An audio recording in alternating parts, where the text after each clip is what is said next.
Au pied du fort L'Écluse, le Rhône a façonné un site naturel remarquable. Un terrain de jeu prisé par tous les passionnés de kayak. Aujourd'hui, Pierre Descotes a invité un petit groupe d'amis. Au programme, une randonnée à la découverte du Rhône sauvage. Allez, on accélère. Regardez le fort là, magnifique. C'est beau.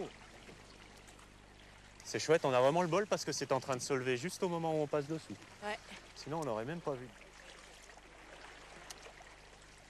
C'est le début de l'automne, il est 8 h du matin. Là, c'est le bonheur. Là, c'est le bonheur de glisser. Avec ce type de bateau, ça glisse tout seul, donc on se fatigue pas, quoi. C'est ça le plaisir quand tu vois la pointe qui glisse dans l'eau comme ça. T'as les reflets du bateau. C'est cool, hein? Ouais. Ouais. C'est sûr. Le pont SNCF qui permet au train d'aller entre Lyon et Genève. On est un peu en amont de Bellegarde. C'est une voie super importante là. Un super beau viaduc, impressionnant. C'est pareil, pas besoin de baisser la tête pour passer dessous.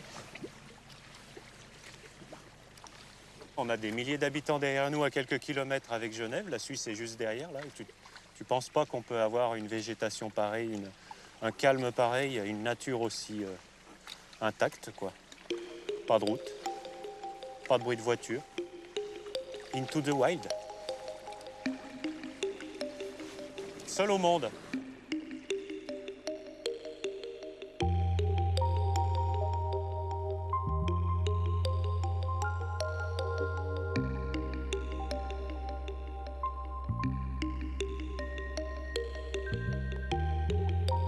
Un peu plus loin, Pierrot et ses amis s'apprêtent à longer les plateaux de Savoie et l'immense réserve naturelle du Haut-Jura.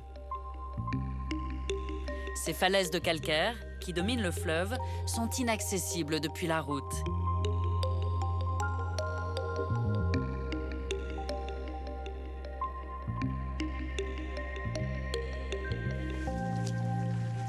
Elles offrent pourtant de belles surprises. Venez voir comme c'est beau là. Pierrot connaît sur le bout des doigts chaque recoin de ses rives. Ça, c'est comme un endroit fabuleux. Il veut montrer à ses amis une curiosité naturelle spectaculaire, les gorges d'Étine de Parnan.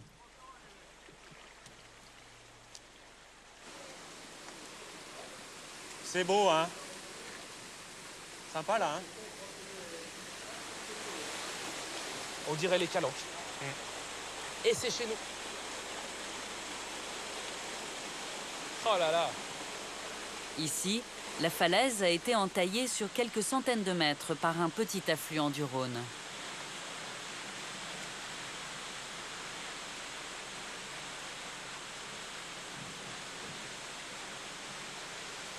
Eh, c'est magnifique. Yes! Oh là là. C'est génial. Génial, génial. Waouh. Cet affluent s'appelle le Parnan. En creusant la roche, il a provoqué un phénomène géologique très courant dans la région. Ça s'appelle une marmite des géants en fait. Comme la roche elle est vachement tendre, le courant il fait comme une meule. Des fois t'as même encore des cailloux au fond qui tournent, qui érodent. Et ça meule tout doucement là. Et ça fait des énormes mouvements d'eau des fois là quand c'est en crue. Ça fait un peu comme un siphon là-dedans.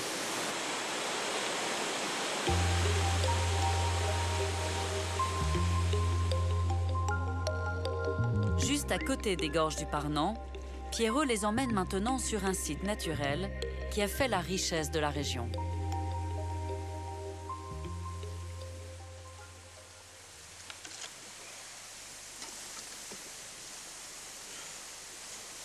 Passer sous le rocher.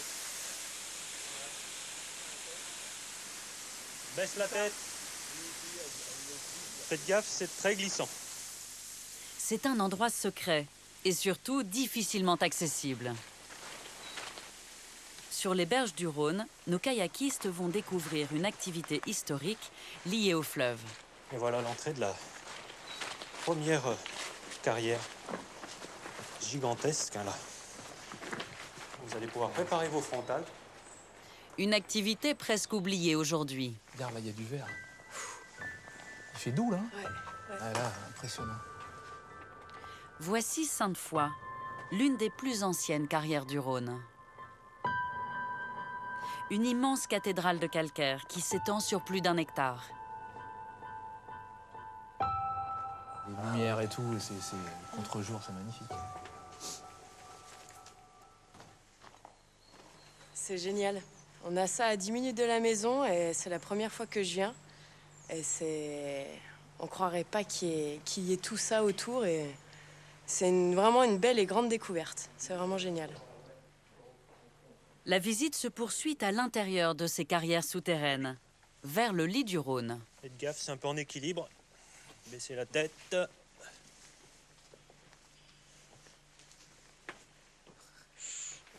impressionnant. Hein. Dès le 1er siècle après Jésus-Christ, les carrières de Sainte-Foy fournissent un matériau très recherché, la pierre blanche de Seyssel. Pas de pollution. Ouais, on dirait comme du calcaire, presque. Cette pierre a permis de construire une grande partie des monuments de Lyon et de sa région. Regardez un peu la taille des blocs qui se charriaient, les gars. On voit des amorces de blocs prédécoupés déjà. Celui-là, il était bientôt prêt. Ces blocs étaient ensuite acheminés par bateau sur le Rhône. Regardez un petit peu. Là, on arrive vraiment à des endroits les plus anciens sûrement du site. Sur les berges, on peut encore voir les traces des scellements des quais de chargement. C'est époustouflant. Tout ce travail, tout ce côté sauvage. Quand tu arrives ici en kayak, tu as toujours cette impression de découverte. D'être le premier à découvrir un coin, et c'est ce qui est majestueux, formidable.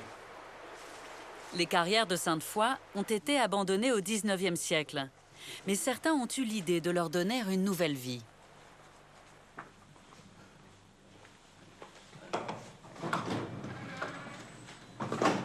Waouh. Ça fait un drôle de changement là. On passe de milieu aquatique à un milieu souterrain et en plus, bon, bah, avec le parfum du fromage, là, ça embaume.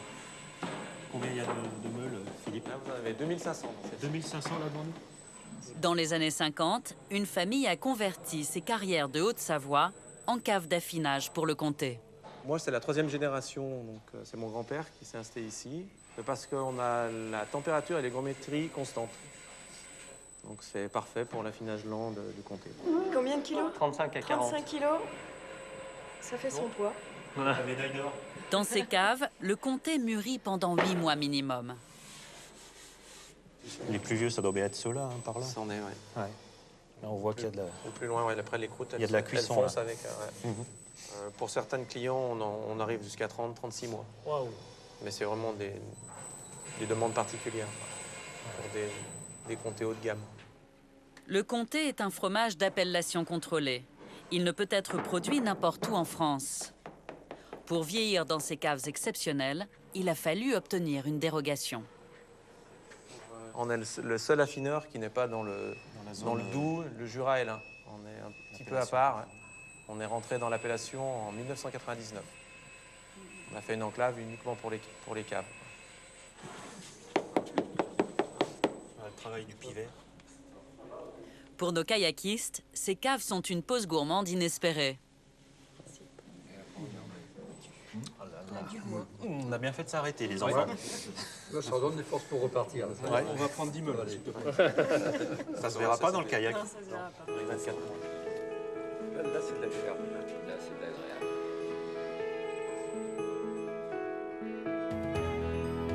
En aval des carrières, la petite ville de Seyssel était l'un des grands ports fluviaux de la région. Elle occupe une position stratégique sur le fleuve. Jusqu'en 1860, le Rhône marque la frontière entre la France, rive droite, et la Savoie, rive gauche.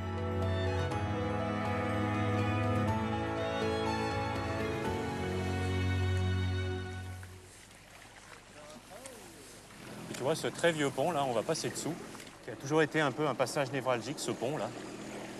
Ça a toujours été le souci pour rejoindre ces deux rives. Il était en bois dans le temps. Puis, début 1800, il a cet aspect-là. Après Seyssel, le Rhône change d'aspect.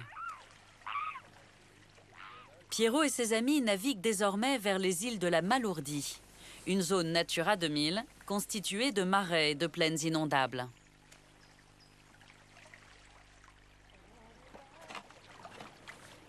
Voilà, on arrive au barrage de Meaux, hein, donc fatalement, comme il n'y a pas d'aménagement pour les kayakistes, eh bien, on est obligé de descendre et de porter les bateaux sur quelques centaines de mètres. Le barrage de Meaux est l'un des nombreux aménagements hydrauliques qui barrent le fleuve. En France, un quart de l'électricité est produite grâce au Rhône. Et tout a commencé près d'ici, à Génissia. Sur le Rhône, non loin de la frontière suisse, entre Bellegarde et Seyssel, Génissia. Printemps 1939, le premier barrage hydroélectrique français est construit sur le Rhône, à Génissia. C'est le plus grand chantier de toute l'Europe occidentale et un véritable défi technologique. Pour bâtir la plus grande usine électrique de tous les temps, les ingénieurs détournent le cours du Rhône.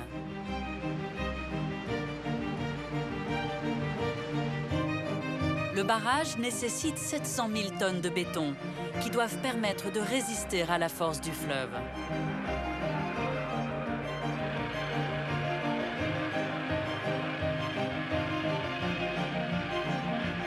Interrompu pendant la guerre, ce chantier spectaculaire se termine en 1948. Plus de 50 ouvriers y trouveront la mort. Aujourd'hui, le barrage de Génissia est classé patrimoine industriel du XXe siècle. À partir de Génissia, le Rhône se divise en deux. D'un côté, un canal pour amener l'eau du fleuve vers les centrales électriques. De l'autre, le lit historique du Rhône, qui a été préservé. Allez, c'est parti pour l'aventure. Le Rhône sauvage. Un itinéraire bis qu'à cet endroit, seuls les kayakistes peuvent emprunter. Des très vieux chênes, ils disent. Ils seraient immergés depuis des siècles et ils pourrissent pas. Hein. Regarde celui-là, là. Vous regarderez, là, c'est tout rongé par les castors.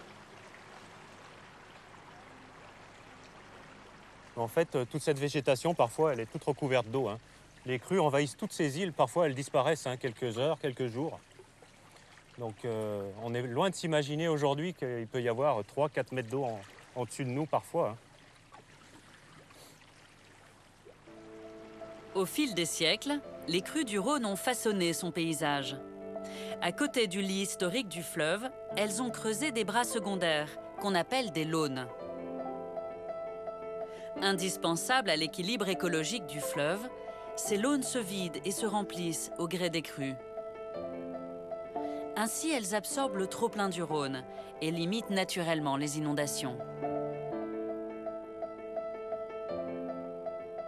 Mais là, on se trouve dans une des nombreuses launes du Rhône. Hein. Ces bras un petit peu morts, un petit peu dérivatifs, qui sont d'anciens méandres. Et puis, nous, en kayak, c'est là qu'on va venir chercher la solitude, la tranquillité, tu vois, la paix. Chercher un peu les animaux. Le côté sauvage de notre descente, c'est là la récompense. Tu vois.